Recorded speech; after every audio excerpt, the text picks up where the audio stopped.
प्रधानमंत्री किसान रो 20तम किस्ती अर्थात पीएम किसान रो 20तम किस्ती चाषी अकाउंट को केबे आसीबो 2000 टंका चाषी को सरकार देले एही बड़ चेतावनी।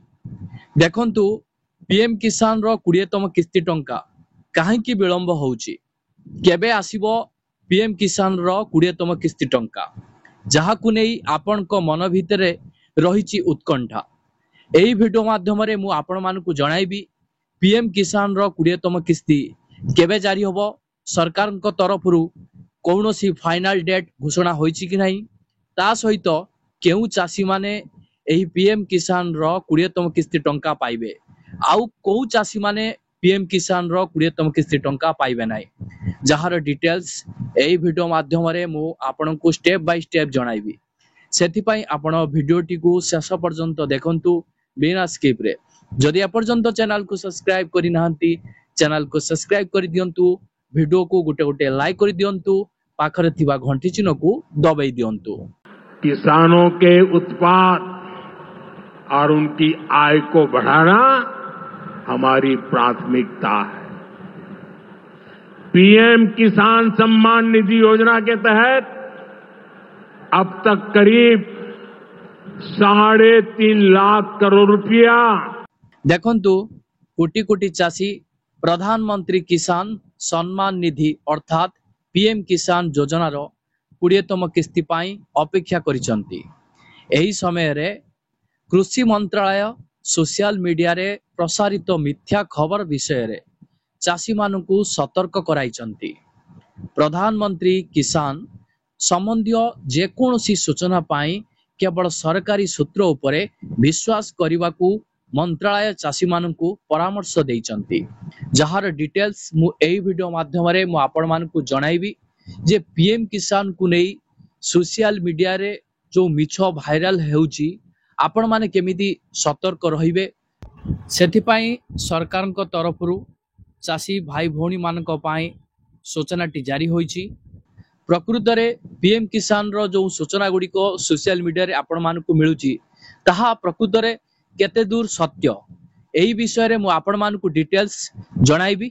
आपण माने पीएम किसान रो 20तम किस्ती को नहीं जमा भी व्यस्त विव्रत हुंतु नाही।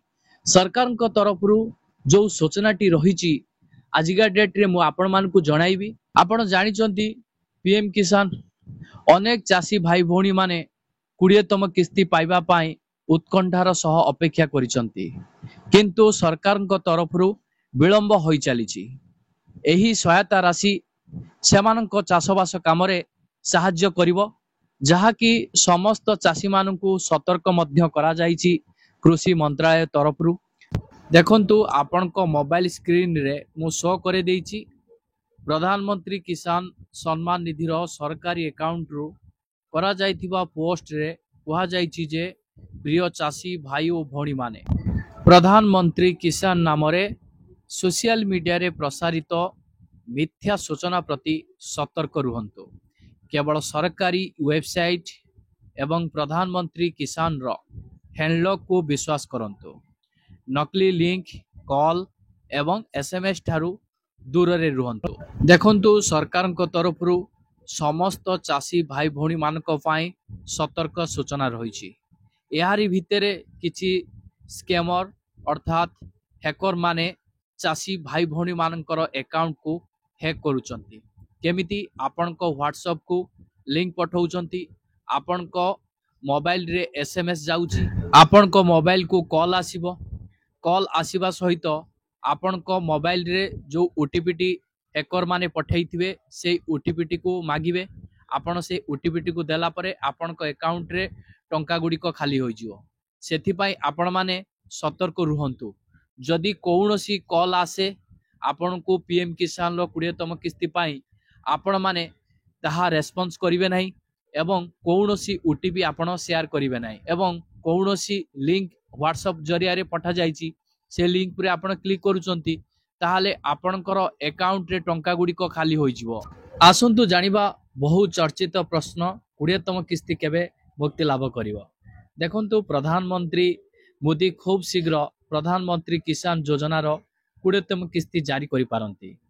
किंतु किस्ती जारी करिवार कौनसी सरकारी तारीख एपर्यंत घोषणा करा जाय नहीं। आपण को जणाई देउछु जे एही किस्ती जारी हेबार तारीख प्रधानमंत्री किसान योजनार सरकारी वेबसाइट रे घोषणा करा जिवो। आपणको मनरे प्रश्न आसुथुव किस्ती पाइबारे काहेकि विलंब हेउची, कौन असुविधा रही, सरकार कहीं आमको जनाऊ ना। देखु प्रधानमंत्री किसान योजनार 19तम किस्ती फेब्रुआरी मासरे जारी करा जायथिला। साधारणतः प्रति 4 मासरे किस्ती प्रदान करा जाए, तेणु चाषी माने परवर्ती किस्ती जून मासरे आसीबो बोली आशा करुथुले, किंतु 18 जुलाई पर्यंत मध्य एही किस्ती प्रदान करा जाई नाही। बहुत चाषी भाई भौणी माने 18 जुलाई को मध्य अपेक्षा करथिले। 18 जुलाई रे से माने 20तम किस्ती पाइबो बोली, किंतु 18 जुलाई रे मध्य किस्ती आसी नाही एवं विलंबर कौनसी सरकारी कारण दिया जाय नाही। गत वर्ष जून मासर किस्ती समय सीमा मध्य प्रदान करा जायतिला, किंतु एपर्यंत समय सीमा मध्य 20तम किस्ती प्रदान करा जाय नाही। सरकार को तरफ सूचना रही किस्ती आसीबा पूर्वरु चाषी माने ए गुरुत्वपूर्ण कार्यगुड़ी को तुरंत समाप्त करनियंतु। एक रे चाषी माने सेमानंकर केवाईसी पूरण करबा उचित। यह बिना अकाउंट रे कौनसी किस्ती जमा हेबो नाही, यह सबुठारु गुरुत्वपूर्ण। 2 रे बैंक अकाउंट सहित आधार लिंक करंतु। मने रखंतु जे जदि आपणकर आधार बैंक अकाउंट सहित लिंक होई नाही तेबे आवेदन खारज होई पारे। 3 रे हिताधिकारी तालिका रे आपणक नाम जांच करंतु। आपण pmkisan.gov.in को जाई जांच करि परिबे। सरकार तरफ केवाईसी संपादन करिया पाए सरकार सूचना देइचंती। समस्त प्रधानमंत्री किसान हिताधिकारी केवाईसी बाध्यतामूलक। केवाईसी बिना आपणक नाम हिताधिकारी तालिकारु बाद दिया जाई परिबो। आपण 3टी सहज उपाय रे केवाईसी पूरण करि परिबे। प्रथम पद्धति हेउची ओटीपी आधारित केवाईसी। द्वितीय पद्धति आपण मानक रहिछि बायोमेट्रिक केवाईसी। तृतीय पद्धति आपण मानक रहिछि फेस प्रमाणीकरण द्वारा। यह सहित सरकार आउरी मध्य सूचना देइचंती किस्ती आसीबा पूर्वरु आपण मानकर किस्तीर स्थिति जांच करंतु। तो प्रथमे आपण पीएम किसान ऑफिशियल वेबसाइट pmkisan.gov.in को जानतु। 2 रे होम पेज रे नोन योर स्टेटस उपरे क्लिक करंतु।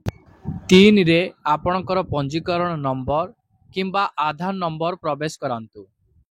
4 रे एबे जांच करंतु जे आपणको नाम हिताधिकारी तालिका रे अछि कि नाही।